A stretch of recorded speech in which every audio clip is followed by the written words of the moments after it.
Hey guys.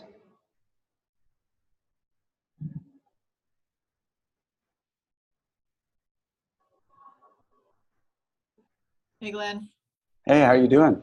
Good. How are you? I am doing great. Hold on, I lost you there for a second. There you are. Cool. Hopefully we'll get a few people turn out. I'm here at a CE event that I left in the middle because there's a guy. You guys know Dave Paquette? Oh yeah, yeah.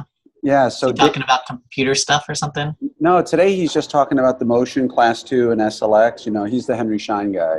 But Oh, but I've known Dave since before I started ortho. And hey Jim. Um, so I've known Dave since before I started ortho. I knew him when I was a GP, and he played a big role in me getting to go to ortho school. And so whenever he speaks and if he's in town, I always go to visit. So yeah, I, that's cool. I'm sitting here in the lobby of a hotel, up the stairs where this is where I am right now in a hotel where these doors are locked behind me because I got up. It's a very small meeting. There's only like 7 guys there, and I said to Dave, "I got to go. I'm on a webinar." So it's funny. How are you guys all doing? Good. Recording this to make sure. So now we're recording again. Um, I'm making sure this time, every time, that we're being recorded.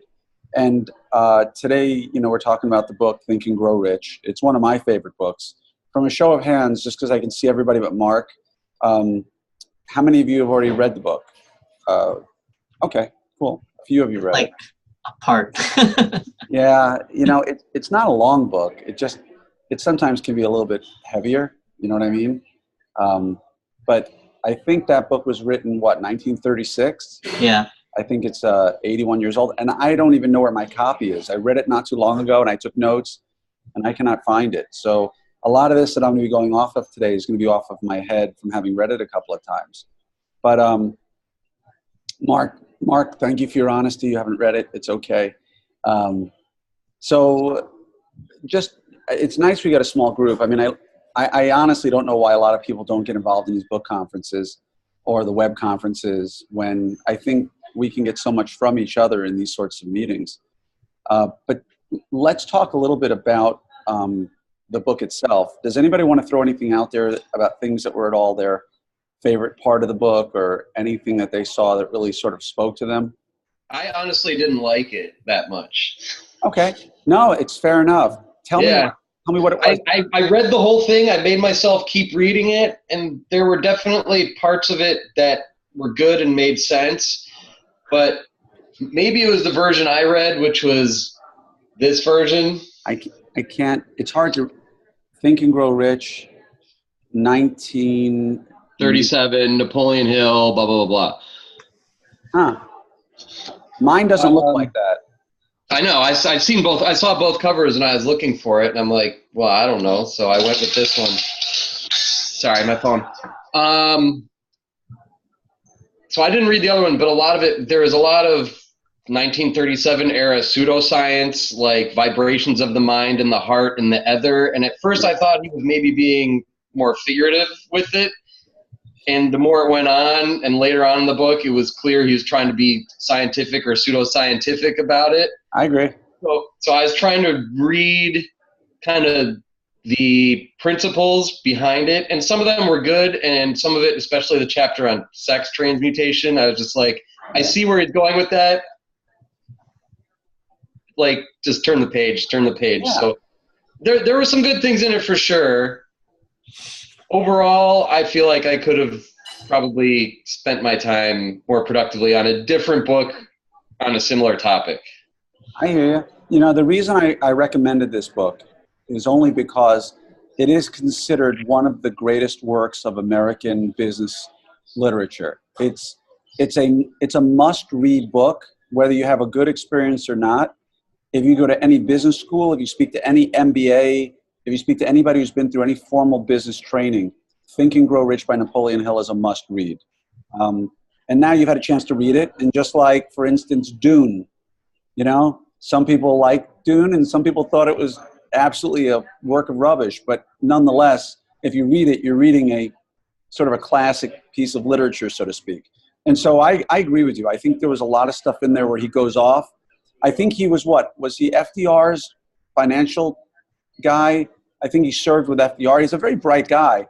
But With Carnegie, I think. Carnegie, okay. I just know that he's a very bright guy, and obviously he had some bananas quotes in there. But like, for instance, it was 80 years ago, so yeah, I mean, it is a product of the times, obviously. Yeah, and I think he was one of the first people to really do this. I think, you know, when he came out, it sort of got people thinking, hey, it's okay to talk about this stuff. And so a lot of what he talks about, I think, is common sense. I think it's, what I got out of that book, what I get out of it, and I'd love anybody else who read it to give some feedback, is it makes me think. It makes me dream. It makes me reinvestigate attitude and its effect on my success. And it sort of motivates me to dream big and not be afraid of some bigger choices I want to make, and realize that if I don't do it, it's not going to happen. And not that I need a lot of that, but, you know, a 200-page book that's an easy read that, you know, you can read in a few hours. You know, I'll wake up the next morning and write down business plans or something else that I have to get done because of that book. And so, you know, I think there's, for instance, I'll give you a quick example. He has that quote that you're the master of your destiny. You can influence, direct, and control your own environment. You can make your life what you want it to be, right? And so it's common sense. Everybody knows that. Hey, Darren too. I think everybody realizes that you are your master of your destiny, and every one of us who went to ortho school, you know, we went there for a reason. But at the end of the day, that's a great quote to give your team. It's a great quote to give your kids. It's a great quote to give a spouse, a loved one, or even to your patients when you have that 14-year-old kid in the chair and they go, well, I don't really know what I want to do. I don't know. I had a kid the other day. He's a short kid, doesn't play much basketball. He's trying out for the basketball team, and he was really worried. I mean, imagine the ability to say to a kid, hey, there's a great book from 1936. It's, you know, Napoleon Hill. You know, you can do whatever you want. You can make your life whatever you want it to be. It's a little more concrete than just the amorphous, hey, you can do what you want. Don't worry about it. And so for me, in a hokey sort of way, it's worked for me. But what else have you all gotten out of that book?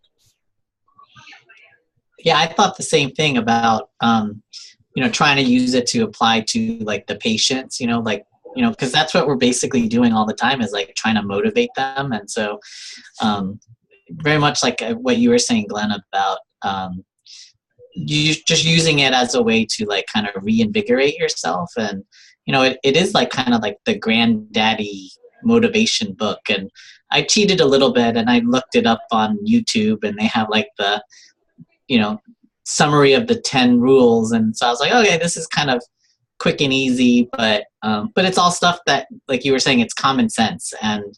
But until you kind of hear it in like this context, like it's not just like a Instagram, like one sentence, you know, feed, it kind of helps to put it into relation. I agree. Well said. Anybody else want to throw anything else out there in terms of any thoughts? Because I've got a couple here, but I want to hear what you have to say. Nothing? No, I'm sorry. We're getting into the RD showdown again. I look at all of you and you look at me. And so I'll throw something out, just food for thought for you all, because, you know, again, I am by no means the old man of the group, right? But I certainly have been around the block a little bit.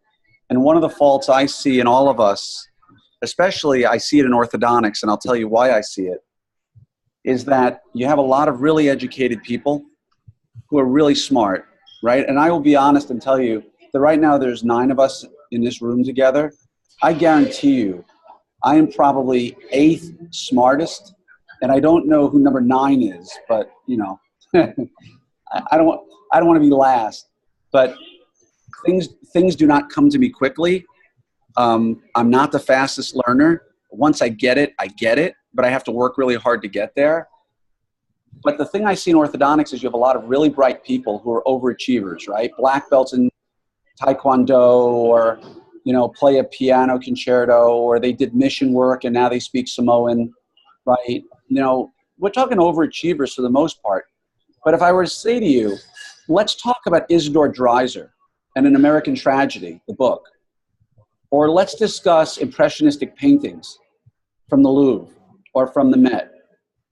Or if I said, hey, let's discuss the role of classical music in society and the way they work together, I think you'll find the vast majority of orthodontists have had their eye on the prize. They've read all the books they could on ortho. They become amazing clinicians, but they don't become remarkably well-rounded, for lack of a better word, Renaissance men or Renaissance women. And I'm of that ilk in that old school where to be a complete clinician, you need to be a complete person. And that means understanding the world we live in and the cultural things that have made this world what it is. And so when you read Napoleon Hill and you read his comment, and I love it, which is, an educated man is not necessarily one who has an abundance of general or specialized knowledge. An educated man is one who has so developed the faculties of his mind that he may acquire anything he wants or its equivalent without violating the rights of others. Now, I think that everything in that comment is right, with the exception of developing the faculties of his mind, because I don't really know what he means there. But I do think an educated person is somebody who has the generalized and specialized knowledge, but can carry on a conversation with anybody about the things that are not related to our specialty. And so my biggest soapbox, or one of them, has always been with younger orthodontists is, hey, go pick up Animal Farm. Go pick up Lord of the Flies. Go pick up Moby Dick by Melville. Go see an opera. Go learn about classical music, right? Because if I were to post that in RD, I would get 91 views and no comments. If I posted in Orthopreneurs, I'd get 2,000 people looking at it and 5 comments.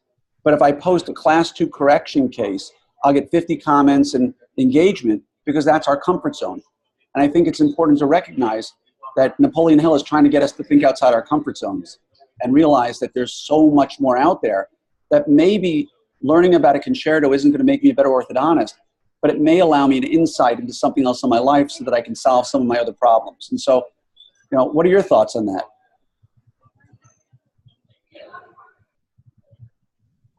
Anyone? Anissa, come on.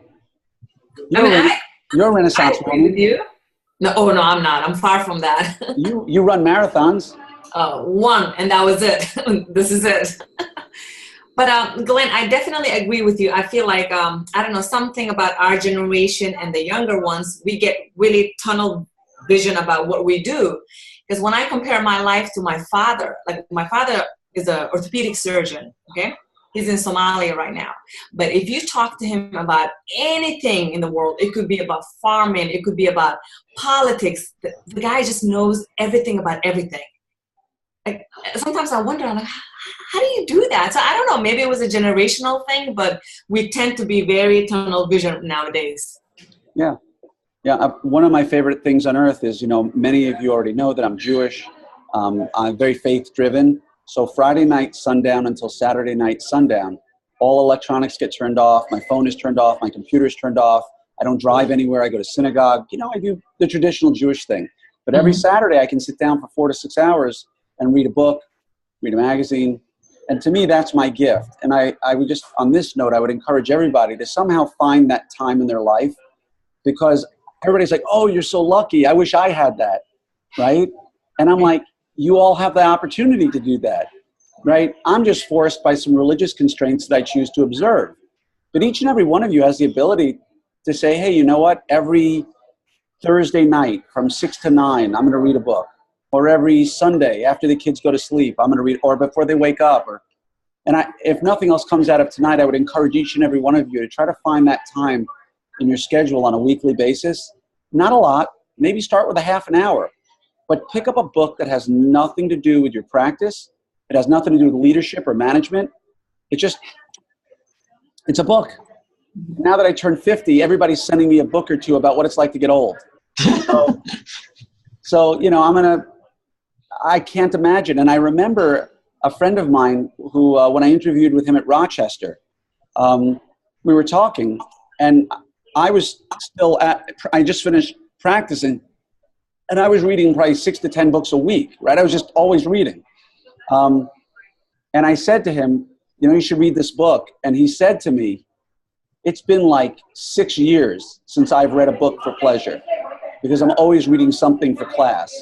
And it like dawned on me, like, holy cow, people don't have time. And then I went to ortho residency and my reading stopped, you know, because I was reading Profit and all the other stuff and articles. So I would encourage all of you for the next week, make a plan to come up with some time where you can just turn off to the world and devote yourself not to TV, but to some sort of book on just life. Something, you know, read about the Civil War, read about, you know, whatever. But I would encourage you, it will make you feel so much more full inside when you do that. And I'm not meaning to stand on a soapbox, because like I always say, you know, one finger at you is three more back at me. And I need to get better at it too, because I tend to read a lot of nonfiction leadership and management, which is just the same thing we do all week. So anybody want to throw anything in there about that? Any good titles you want to suggest? So Glenn, I've been using Audible in the car rides and listening to random podcasts, because that's the only time where I have time to take things in without having to worry about The Office or some patient broke a wire or some bullshit like that. So, but I think it's really good. I love the way you said they broke a wire or some bullshit like that. Because it happens all the time. But yeah. But anyways, I just feel like it gives you a better idea of like how to interact with patients, especially the stuff that like they're doing. Like for me, it's like I'm a huge Star Wars fan. So like when they say like, oh, I'm a huge Star Wars fan, I'm like, oh, really? Who's your favorite character and why? But just like not bullshit. I actually like that shit, but like it's more like stuff that I'm really interested in, and then I get enveloped in it and sort of drag it out of them, and then they become more like into the whole patient experience part. And then they're like, oh wow, I had a great experience with Dr. Lee. And I'm like, honestly, I didn't do shit. I just was myself, you know? Yeah. But I mean, it's sort of like reading to gauge your audience, but at the same time, it's also reading into them to understand where they're at. And then I guess that to me has helped me tremendously in my practice. And by the way, what you're referring to, there's a great book called People Styles at Work. It describes the different types of personality styles that you're going to be around, because we've all had that quiet assistant who doesn't talk much, you know, she's not gregarious, but she gets the job done, and without her, your team might collapse. But the tendency is to look at her and go, oh, she's not personable, she's not upbeat, but to realize that your patients, you know, when you engage with that mother, and you're talking to her about the case and she's not really engaged, but she really is, but you're speaking at a mile a minute and she takes things real slowly. So to some extent, when you're talking about engaging with people, take a look at People Styles at Work. It would be a good book for you to consider. Okay. You know, so when you have to deal with that bullshit and stuff, those patient things, that's a great point. You know, engaging with your patients is so important. And, you know, everybody knows that famous story of the guy from University of Washington who was #1 in the class. Do you guys know that, who applied to ortho? He was like, I don't know his name, and I don't want to know his name, but a lot of people know about him because he was #1 in ortho at Washington, and he applied to something like 14 or 16 programs, and never got in anywhere. And it illustrates the fact that, you know, being smart at what you do isn't necessarily the key to life, right? You have to be a well-rounded person. Anybody else want to throw anything else out about what we were just talking about? Because I got like 400 quotes from this book that like each one is like gold. Here, I'll give you one more, because it's sort of like, I see a lot of this in our group, and I see a lot of this around the ortho industry as a whole. And this doesn't apply to me. Anybody who really knows me knows this is not me. But he says, put your foot upon the neck of the fear of criticism by reaching a decision not to worry about what other people think, do, or say. Right? And I think, show of hands, and I'm including myself on this one, how many of you have ever made a treatment plan up and in the back of your mind said, I wonder what would happen if they went down the block and another orthodontist heard of this treatment plan And, right? You're not alone. Like, oh my God, I'm giving this treatment plan. I hope they don't take stand-up block because they'll think I'm crazy or they'll think I'm nuts and my reputation. And I'm just saying, get over that, right? And I think there's a valuable quote. So please, anybody want to expand on that a little bit? Anything that you deal with on a regular basis where you're concerned about fear or criticism with treatment plan presentation, or maybe the way you come up with a treatment plan, or the way you deal with your team, being afraid of them criticizing you, new technologies. What do you all think? Give me something. Well, I mean, I think it's true that like a lot of times, like, I know I'll try to think of something that I want to do, but then it's like, it's that saying of like, you hold yourself back, right? And so out of fear of whatever, like being embarrassed or something like that. And like what the book is trying to remind you is that, look, you can be whatever you want, you can do whatever you want, but you have to make this commitment and make that decision of that's what you want it to be, right? And right. I think that's where you're getting to with these books as it relates to growing our practices, right? Like, you have to start with, okay, I want a 10-chair practice and 3 locations. You got to start with that desire first. Like, it doesn't just fall in your lap. I agree. Business plan, right? The old adage, if you fail to plan, right, you plan to fail. So here's a question for you. I'm sorry, Anissa walked out for a moment, but here's a question. Show of hands. We all would agree to some extent that aligner therapy is kind of like the future of orthodontics in many respects, right? We see a shifting demographic happening right now. How many of you right now are kind of scared of the criticism you would get from the peers in your community if you turned your practice over to an Invisalign only practice right now? I'm not saying you want to do that. I'm saying, is there some sort of, I got to be honest, I have lots of mentors in my town that if I went and said, all I'm doing is Invisalign at this point because I feel I can get a good, and if I honestly felt I could get as good of a result, I'm not worried about it, but I know I get criticized big time by a lot of the older, more established orthodontists in my community. I saw your hand go up, Jeff. You agree? Yeah, well, it affects me personally because I'm near San Francisco. And I don't know, I think I brought this up in the RD group where we were talking about how this was going to effectively influence the whole orthodontic industry and all the orthodontists. And I actually met up with my Invisalign rep yesterday. And I said, well, why the fuck did you guys open up a San Francisco office? I straight up said that to her. I was like, I don't care. Like, you're taking me off. We just love your colorful language, Jeff. You're like, Rochester, New York wasn't a great option. An NDA sign, right? Jeff, you're like Gary V, dude. Yeah, okay, there we go. But I just told her, I was like, I thought I know you guys are a business, but what makes you think, as a new guy, how can I get up to there? Because you're going to basically cherry pick who you're going to send the patients to.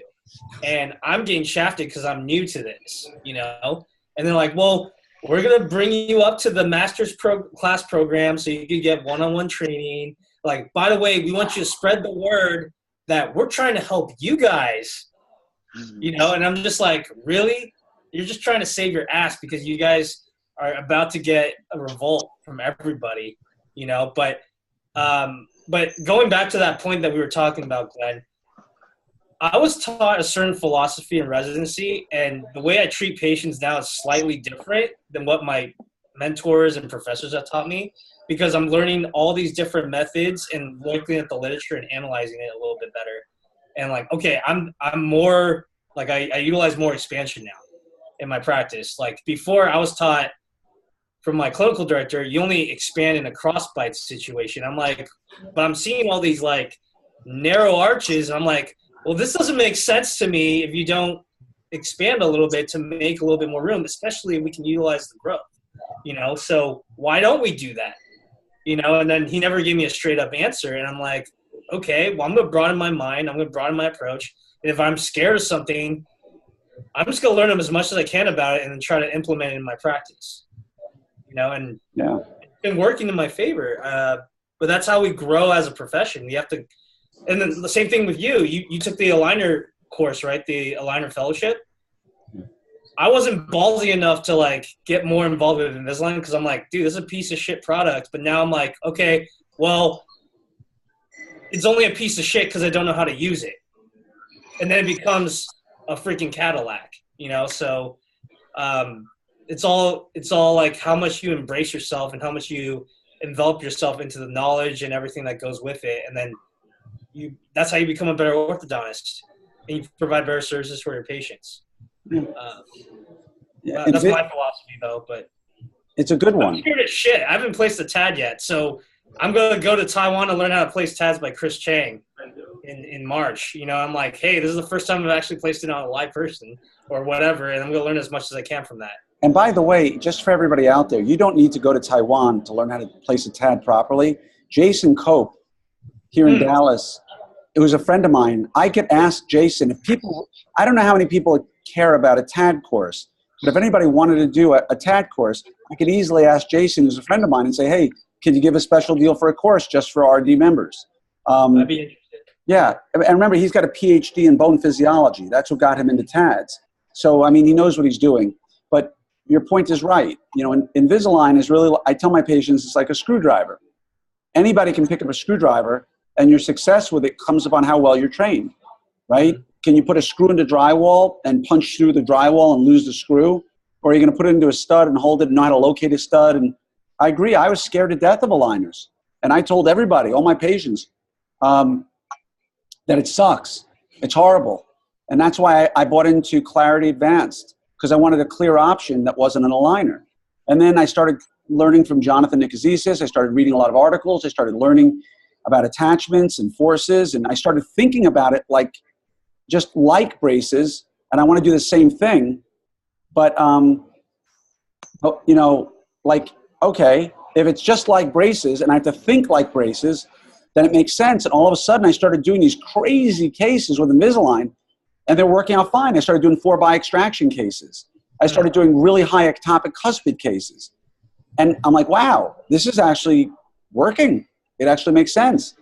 And so, you know, I'm actually considering the idea of opening a aligner-only, high-end type of court office with small volume in the right neighborhood, because I see that as the future. And so I tell my kids and I tell everybody I know, never be afraid of taking a chance. If you get nothing out of tonight other than this, take it from a guy who is 44 years old when he traded in his life and extended his retirement age by probably 15 years by going back to ortho school. Like, don't be afraid. What's the worst thing that's going to happen? So you're like, okay, fine. You lose a little money. What's going to happen? This is not orthopedic surgery. Nobody's going to die. Nobody's going to get hurt drastically. And you might just find that you created a new pathway to help people in the future. So don't be afraid. Whatever is that one thing that you think you want in your practice, but you've been afraid to do it, go get it. I mean, don't be afraid. Make a commitment. You know, the two things with me are I'm not really afraid of much, and I go all in. I go all in, right? I could have had one small meeting for us next June. No, I rented out an entire hotel, right?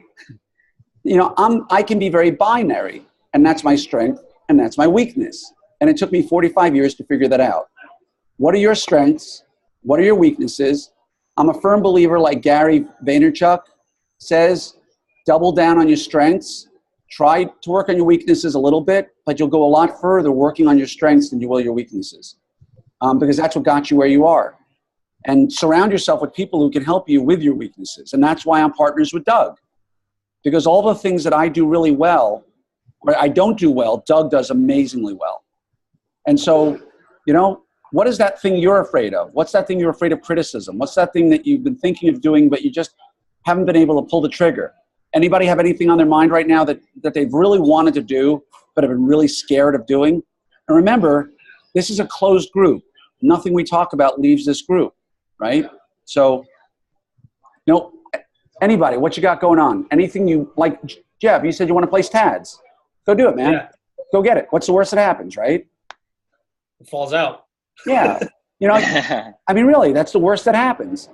Right now I'm the sissy who sends his TAD expanders to the oral surgeon, but not because I'm afraid to put a TAD, but because if there's a postoperative complication, I don't want to deal with it.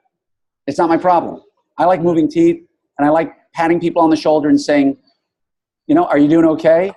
Because after 20 years of prepping full mouth reconstructions, I don't need to deal with postoperative problems anymore. So that's why I send it. So Jeff wants to put TADs. Dima wants to place TADs. You know, what else you guys got? What else do you want to do right now in your life that's holding you back, that fear is keeping you from doing? I don't know if you can hear me. I can. Okay. So yeah, I want to do the TADs, laser, and propel, all that stuff. I want to learn it. I haven't done any one of them myself. Come to my office. We'll do lasers together. I know, right? I would love to. Yeah, maybe I should. Yeah, come. We'll get one of my assistants and we'll give her a gingivectomy. There you go. Can you give her the graft too when you're done? Yeah, I mean, if you give me some alloderm, I'll graft her. But my point is, you know, I often get a sense like the people in our group are afraid to say things, right? Because I know you'll see a post that someone has something, and I know you all want to say something, but I think there's a fear of being ridiculed or putting yourself out there. I mean, let's think about this. At the end of the day, hey, Dr. Shaw, every day I have a question, every day, and I post it on RD, and I have a hard time believing that the people in our group don't have the same feelings. You know, you have a problem with an assistant, you've got a problem with a case, you've got a treatment plan you don't know. You know, you got a bill from some company, you're not sure what to do, you want to use a new product. And I think that people are kind of scared of putting themselves out there and saying, hey, I got a problem, help me with this. And what I think people forget is you've got 90 or 85 other people that are now your peer group that it takes you 10 seconds to post a question and you might just get the answer you're looking for. And so I would encourage all of you to try to do what you can and just, I get so much out of the group because I post so much. And I would tell you all the same thing. Post your questions, post your problems. You'll get a lot more out of it. Don't be afraid. So, hi, Douglas Shaw, iPhone. Who are we there with, Dr. Shaw? I can't hear you. But we just got our Thanksgiving dinner. Nice. I join in and catch the tail end of our meeting. Sorry, I'm late. Happy Thanksgiving. Yes, it was a success. So we were just talking about the fear of things that we want to do that we're too scared to do. Jeff was talking about he hasn't placed a TAD, and he wants to take a course on TADs, and I recommended Jason Cope, and a couple of people here said they want to do it. Jerry wants to refinance his practice loan and open a second location. So Jerry, can you hear me? Are you able to talk? Yeah, can you hear me? Yeah, I can hear you fine. So Jerry, tell me, what's keeping you from financing that practice loan? Why are you worried about it? Well, I'm moving into a new home. I think just the extra burden right now. But you know, I keep thinking about it, and there's just a location I really like that's very enticing, but just the extra, you know, it's a little bit more to add to my plate. I'm still really working out kinks at my first office, but I don't know. I feel like maybe I'm getting in a little bit over my head, but just think of one thing as you ponder this, and I'd love other people to fill in for him. Remember that private or personal debt is totally different than business debt. Absolutely, and that's why I want to go for it. And you should. If you listen to yourself and you say it's a great location, you think there's opportunity, you know, if you can figure out the business deal and do it, I'd say go for it, man. Yeah, and I'm working 3 days a week right now. I work 2 other days as an associate out of another office, and I just feel like it's such, you know, just the orthodontics alone at those other places is kind of boring to me, and I feel like it's a waste of time and energy at those places, and that's 2 days I could spend growing the second location. So another thing is I think I'm going to wait for my tax return so I have a little bit more to to come to the bank with. So that's the other part of it. There's value there. There's no question. But just don't be, again, I would personally suggest go for it, man. So then what's the worst that happens? The bank says no. Okay. Hey, by the way, Mr. Bank, I'll have a nice refund in about 4 months. Well, come see me then. I mean, what's the worst that happens? Now, if you're overburdened, you don't have time, that's a different story. But I'm one of those guys, if there's an opportunity and I think timing is important, I'd go for it. You know what I mean? For sure. Yeah. Yeah. And I have a question. Go for it. I have a question. Glenn, you mentioned that private debt is very different from personal. I'm sorry, business debt is different than personal debt. For many of us that have things flow through our, corporations, and we're always having these discussions about what do you put into the business, what do you do personally, et cetera. In what way is business debt so different than personal debt? Does anybody want to answer that question?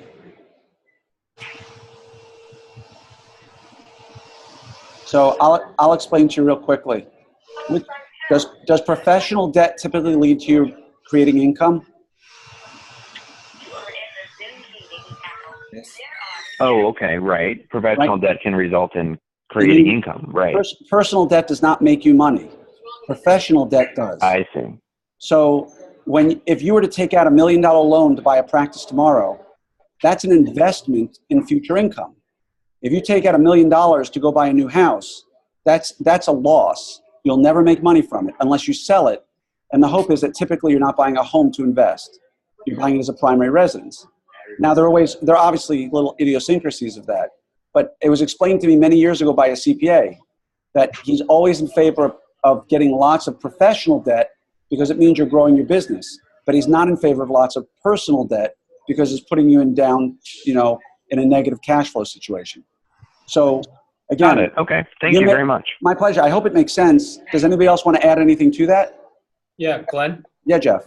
What's the typical ideal ratio of professional debt to personal debt? I mean, I know it's a wide variety of scope, but I don't think there is such a thing. I'll tell you why. Because there are guys who have $45 million in professional debt for a corporation, and they have $1 million in personal debt. And then there are people like, I'm sure, Dave Ramsey, who might have millions of dollars in professional debt for all of the programs he's doing, but personally probably has almost zero debt, right? He's paid off his home, his cars. He's eating beans and rice and beans, right? As he says. So again, professional debt has never worried me. And I'll just tell you, just so you know, I'm in the same boat as you. Back in 1997, July of 97, July 1st, I bought my first practice, my general practice. I was 30 years old. I had no income. I went about $700,000 in debt for my practice, and I never looked back. But again, personal debt is personal, business debt is business. And I'm personally a huge advocate that if you see opportunity and a bank is willing to lend you the money, it means they see the opportunity. Go for it. Nowadays, it's not like the Wild West when I came out of school, where you could go to a bank and say, I need $1 million. Okay, what's your idea? Oh, I want to grow chinchillas for tooth harvesting for orthodontic movement. And they go, wow, sounds great. Here's $1 million. Nowadays, you need to substantiate things so much that if you got a really bad business idea, it's not going to fly. And so, I'm really in favor of business debt whenever you need it. It doesn't give me any pause. Doug tends to worry a lot more about that, and that's why we balance each other out pretty well, right, Doug? I got a big question here. Please, Jerry. And maybe someone else has the same question, but how exactly are you two partners? It's been getting to me. You have two different offices. It's not life partners. Are you the same entity? No, I come home at the end of the night. He gives me a big hug. That's what I figured. Yeah. He's very warm at night, and so I get cold, and he keeps me warm. So the short answer, it confuses a lot of people, right? Because the inside the box model is two guys work together, and they have either one practice with a lot of patients, or they've got 5 practices. And our plan was originally, and it's very complicated, but we originally had a third partner, and we were going to have 3 or 4 practices together, and we were going to build another 2 or 3 offices. And if I said there's 3 partners and we have 6 offices, you wouldn't bat an eye. But the fact there are 2 guys or 2 practices it's sort of like weird. Like, why are you guys partners if you've got one office and you've got the other office? But the truth is, we don't want to end with 2 practices. We were put in that position because of the tightness of the Dallas community. It's very difficult to buy a practice in Dallas. And so we have 2 practices. My startup is 2.5 years old. His is 1.5 years old. And we split every penny we make in our lives. And so our plan is over time to grow another practice or 2 or 3. And then it would make perfect sense. But we happen to know 2 oral surgeons who are arguably the 2 most profitable oral surgeons in Dallas, who are 2 doctors with 2 practices. And I think the outside the box thinker realizes that 1 and 1 equals 3. So I'm going to be a much better businessman with Doug by my side, even if we only have 2 practices, than I will be with me with 1 practice alone and him with 1 practice alone and neither one of us partnering. And Doug, I don't know if you'd agree with this, but I think that even if we never got another practice, you and I are going to be far more successful being partners in our 2 practices than we would be if we did those alone. Would you agree? And with that, he left the room. That's awesome. We can't hear you, man. I'm here. Sorry. I'm just trying to shut down shop. And you were breaking up a little bit. So would you agree, Doug, that you and I are more productive together as partners with our each individual practices than we would be if we were alone? Absolutely. Yeah. We just have different names, but we're working together. He's breaking up, but I'll tell you, we have like 45 separate corporations for 2 practices. It's like, no, but his practice that he runs, I'm a full partner in, and we have a name for it. I think it's Dallas Orthodontic Arts, PLLC. And my practice in Louisville, he's 50% partner in, and it's like Louisville Orthodontic Arts, PLLC. And we have a mother organization that owns pretty much everything.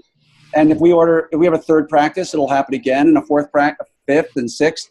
We'll just continue being partners. But I encourage all of you to open your eyes and realize that 1 doctor and 1 practice it works just as well with 2 doctors and 2 practices, or 3 doctors and 3 practices. If all the practices are individually profitable, you don't lose anything at the end of the day, but what you gain is further insight, assuming one really big thing, and that is that you respect and completely trust the person you're in partnership with. And I can say that about Doug is that, you know, I trust his opinion 100% and I respect him 100%. And as a result, it makes my life easier when I say, hey, Doug, we need to apply for a loan for a new practice. Can you please take care of all the paperwork because I'm busy with RD? And Doug goes, sure, on it. Or I'm busy working up policy and system manuals. Can you take care of that? Can you guys imagine if you had somebody who was as profitable as you in another practice doing half the paperwork for the 2 practices combined? Does that make more sense now, Jerry? Yeah, absolutely. Thank you for sharing that. You know, I've had similar thoughts and the desire to want a partner in time. So, and for all those reasons. So that's very good. Thank you. No worries. How does that work with your Invisalign account? Things like that. Yeah. So Doug gave up his maiden name to marry me. Because the way Invisalign is now doing it, right? You get credit based upon all of your total starts towards their levels. So by him joining me together under 1 account, under Glenn Krieger's account, we get credit for both of our stuff. But when it comes time for him to be found on the locator, it hurts him. Right? Because they give you each, it doesn't really hurt him, but it hurts him that, let me rephrase it, it doesn't hurt him because it's individual locations anyway. But if Doug and I ever break up and the partnership is dissolved, he has 0 because he has no history. It's all under Krieger Orthodontics because I do more Invisalign than he does. And so we had a long talk with the local rep who said, you know, before you do this, this is like a marriage. Because if you guys get divorced, Doug is screwed. So that's the only downside.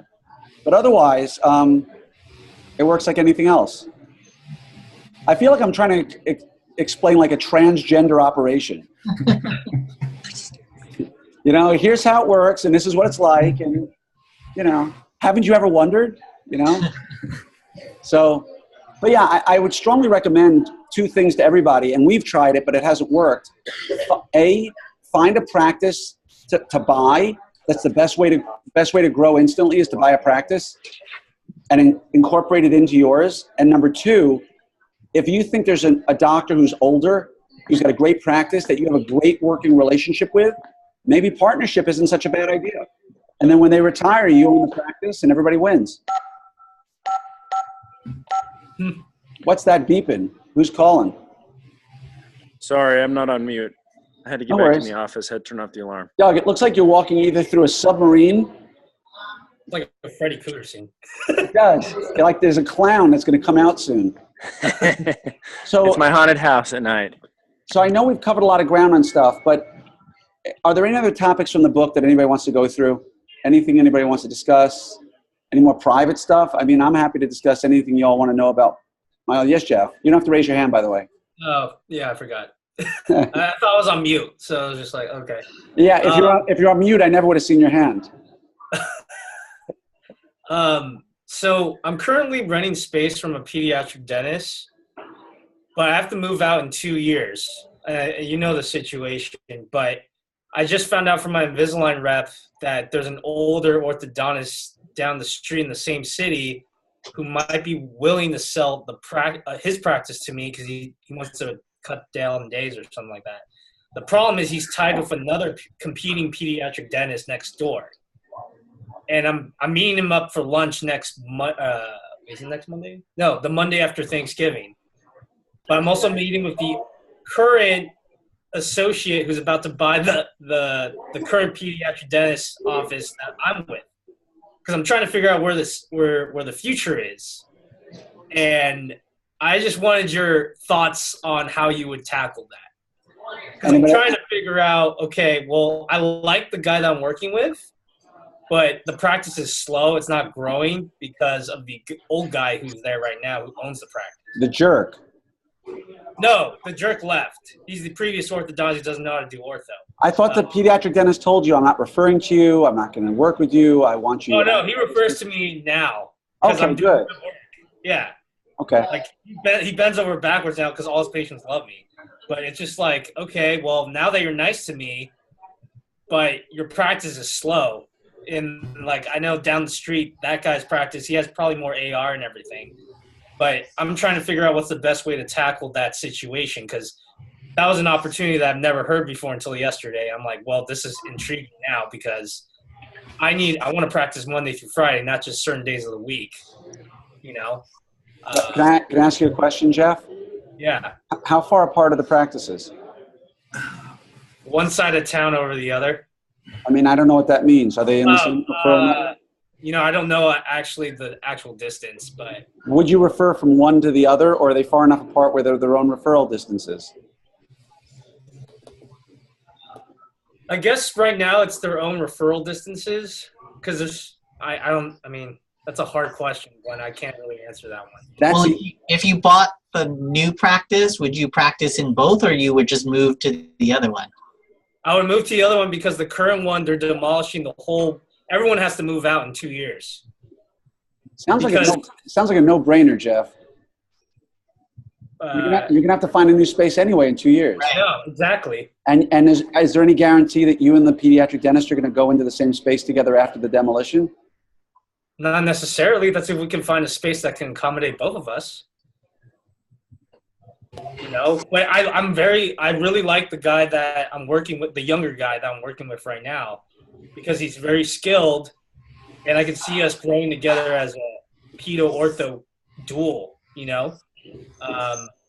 But it doesn't sound like they're mutually exclusive from one another. It sounds like you can be in both places and, you know, potentially, you know, I'm just going to throw out a scenario. Supposing the orthodontist, what if the orthodontist on the other side of town owns the building and he sublets space to the pediatric dentist in that space, right?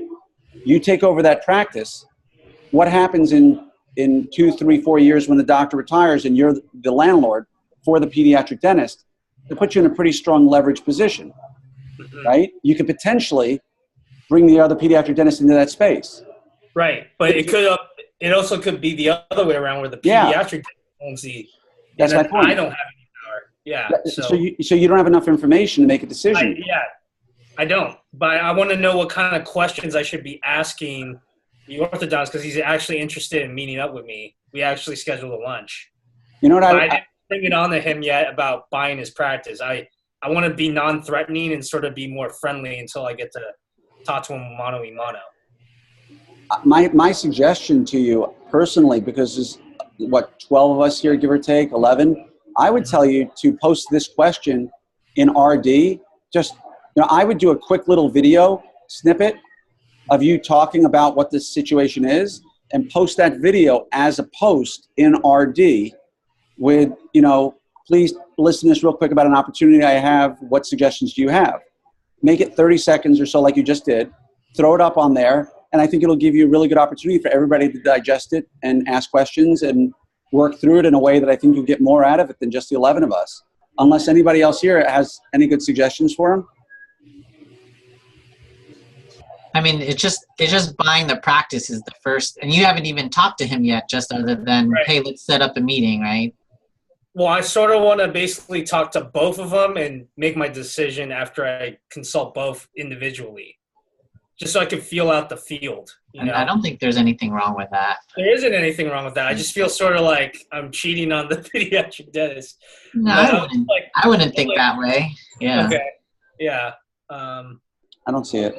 If you took over the other ortho practice, it sounds like you wouldn't be referring patients from there back to the first guy anyway.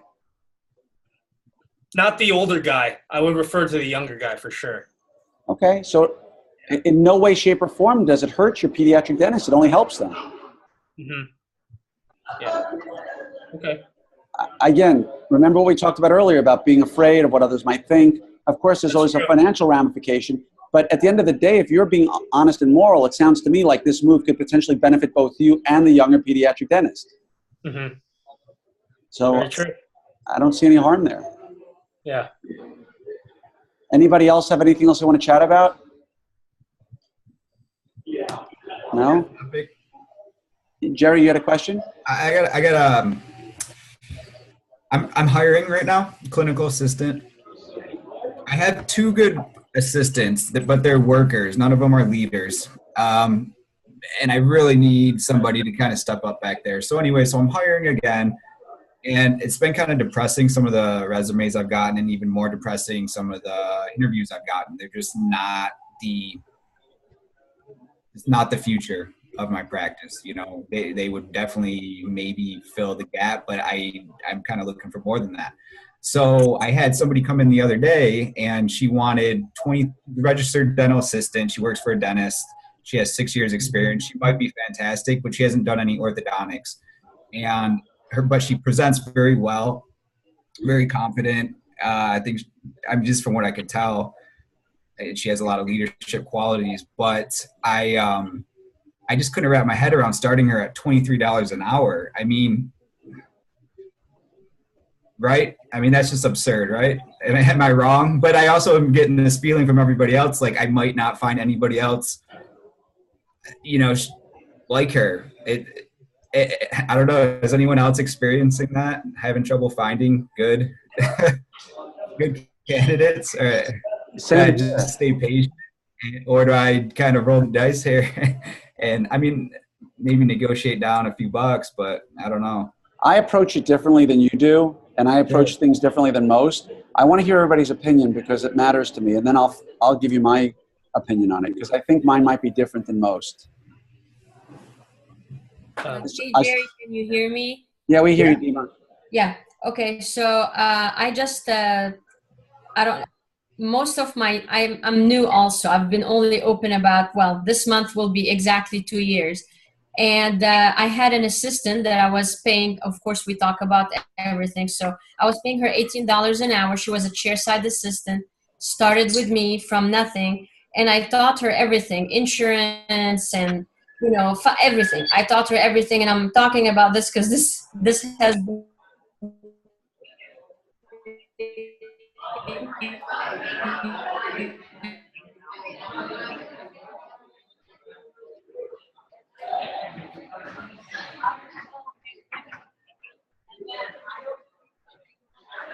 me now to go full-time real estate based off what? I have no idea. So, but anyway, and I just started interviewing people, and I really was inspired by Glenn's post. And instead of having 50, 60 applications, it was about 18 of them. And about 5 were really strong ones. And I hired one of them. And I was very scared, to be honest, mortified, because she wanted to get paid $25 an hour. And I talked to my CPA and back and forth. And I talked to I don't know how many orthodontists in town and asking, because I don't pay anybody this much in my office. And I was having someone else doing it for $18. Why do I want to pay this much? And I finally hired her. Am I freaking out a little bit? But I mean, already she's been only with me now 2 weeks. And I can tell you already, it's like the best thing I've done. I'm not as scared because what she's bringing me already, I mean, I cannot believe it's totally worth it to me right now. And I was mortified to spend $25 an hour. So, Right. oh, it came also with conditions. You know, I'm hiring her right before Christmas. She asked me one thing very important to me before the end of the year is I want to pay, and I want a paid week off. Yep. And I did it, and I approved it because I think she's worth it. So I don't know. We'll see. To add on to Dima's point, my lead assistant's a male. He asked, and by the way, this is when I first opened the practice and I had no money. He wanted $25 an hour, and in the Bay Area, that's reasonable. But for a guy that didn't have any money coming in, I was like, shit, how am I going to afford this? You know, but then he has like 8 years of experience, and I could tell already that he's very charismatic in how he approaches patients. His skill set, I learn from him still. Like, there's certain things that he's teaching me, but then there are other things that I'm teaching him, and we got each other's back. And honestly, it's the best $25 per hour I spend on an employee, because he, like, my second assistant, who has some orthodontic experience, I pay her, how much do I pay her now? $19.50 an hour, and that was after a raise. She's still learning the ropes, even though she worked at an ortho office. They used to work together, the first and second assistant. But that lead assistant, when he's there, we go to town on those patients, and it's just like fire and ice, you know, like a dance and shit, you know, like it's perfect. And, you know, sorry, I'm just like, keep each other accountable, and like we joke around, but then when push comes to shove, we get the work done, you know, and it puts me at ease when he's there, because I'm like, crap, I wish Gio was here right now. And then suddenly he's like here with me, and then Glenn's met him, and I'm just like, he bought him a drink at the, hey, thank you very much, that was awesome. But you know, like last Saturday, I was like tying elastic thread on an impacted canine, and I kept breaking it because I was pulling too hard. I'm like sweating bullets here on a Saturday morning because I woke up barely sleeping, right? I'm like, hey, bro, can you help me out? I'm like, I've done this multiple times, but for some reason today I'm sucking at it. And then he's like, yeah, man, I got you. And then he's like, ties it through. And I'm like, oh, thank God. You know, like, but let me just, if I can for a second, let me just throw something out to you here. Yeah, so my attitude on this has been, who here, and real quickly, can tell me what is $5 an hour per year? Quick. Yeah, based on, you know. What is it? What's the it's number? like 2,000 hours for work for the year, Yeah, right? it's $10,000. Right. So if you have an assistant who brings your stress levels down, potentially, and is going to make you $10,000 more a year, it's worth every penny, right? So the old adage is don't be penny wise and pound foolish. And so I've always been happy to pay a little bit more for someone who can reduce my stress level and make me more money. But if somebody says they're going to do that, I'm going to hold them to task, and I'm going to make it very clear to them, you want $25 an hour? I'm happy to do it. But what you're doing here is you're setting yourself up that I need you to perform, because you're being held to a higher standard, not because you're being paid more money, but because you claim to have more skill. And because of that, I'm paying you more money. So, you know, I'm hiring you based on this.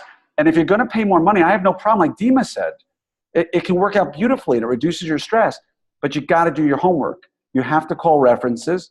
You've got to find out if this person is what they claim to be.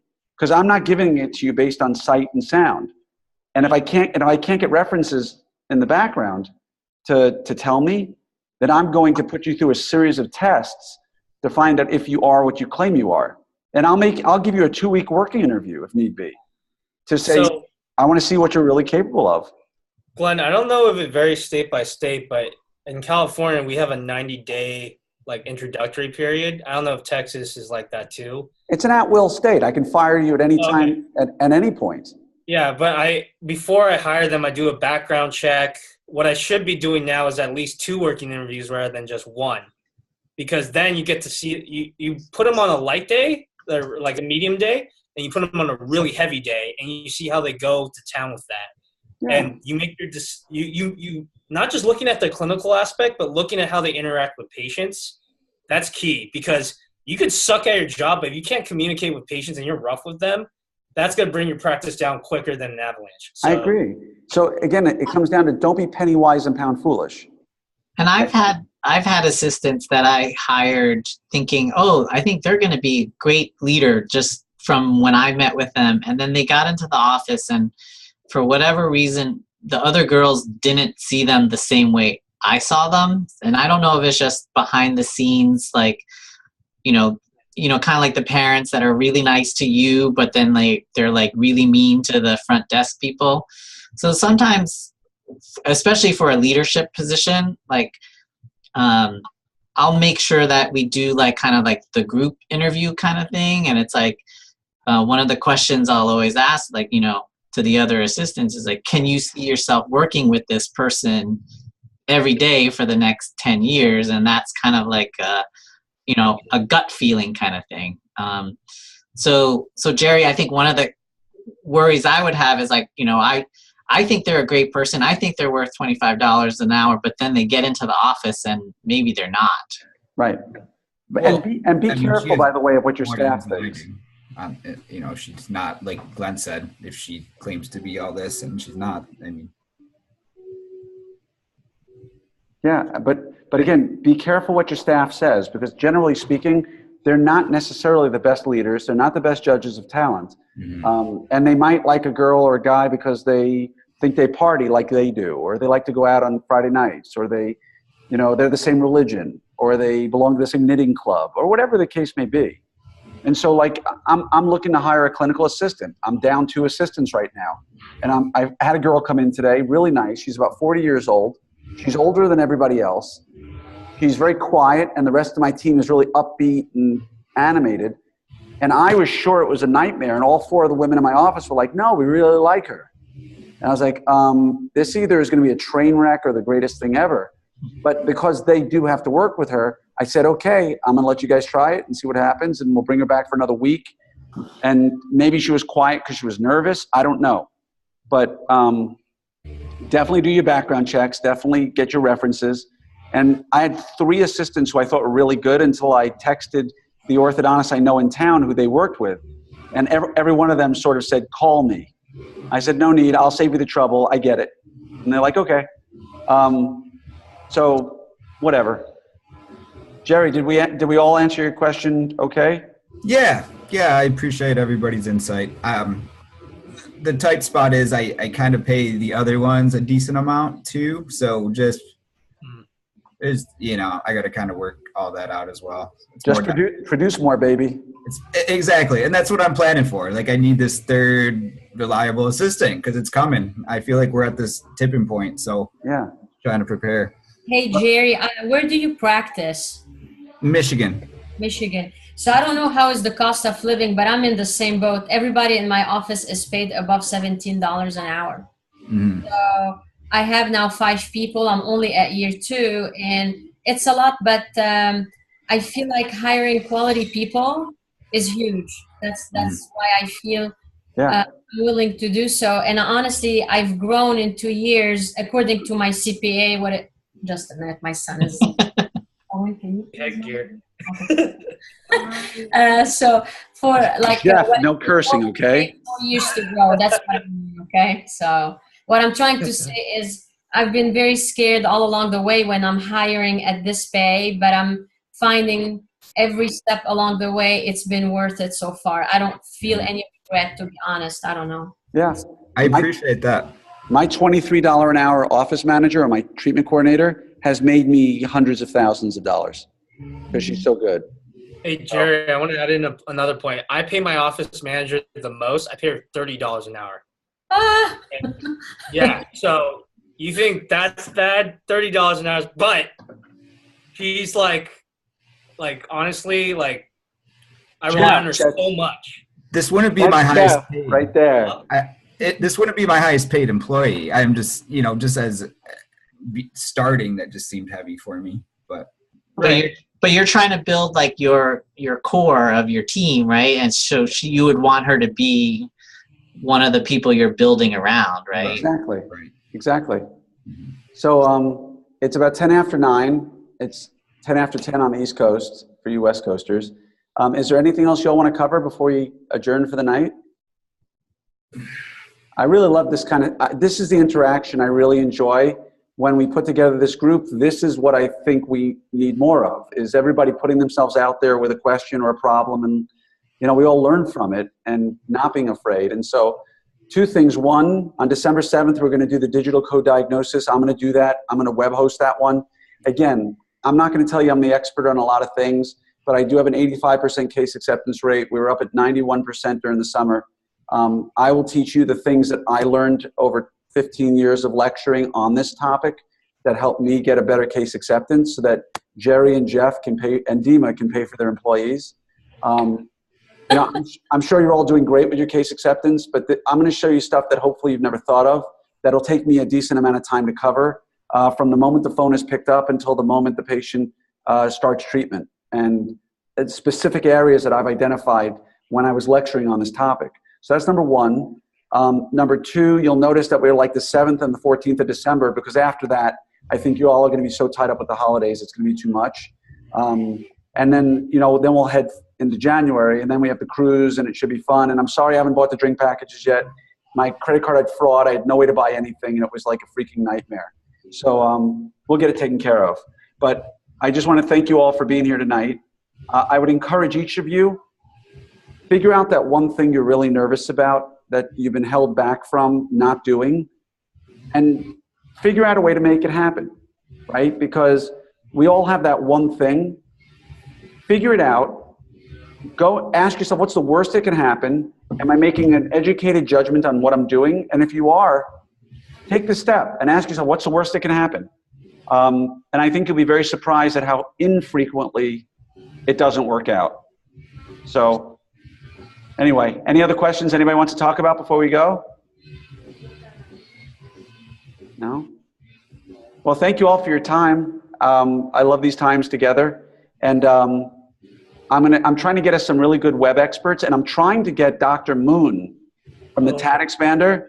I've been in talks with his assistant about seeing if we can get a hands-on private course that we just pay for, because his next course isn't until, it's like at NYU in late March, and then he's the day before AAO, but I may not go to AAO. So I just got an email that he's going to be asking Dr. Moon about putting on a hands-on course privately for our group if we want one, and I'll fill you in if I learn anything about that.